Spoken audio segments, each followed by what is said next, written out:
Alright, so the 08 Pontiac G6 is done. Started up here in the engine bay. You got a 250 amp fuse holder.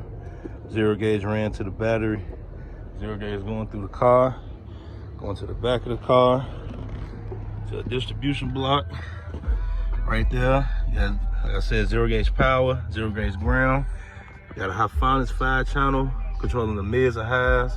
You got a quantum audio 6.5 in the front doors, kick a 1-inch tweeters in the pillars, and then quantum audio 6x9s in the rear deck. Also got the PRV DSP controlling the entire system as usual. Then you got a DB drive, 1,000 watt dual voice coil sub in the ported coupon box.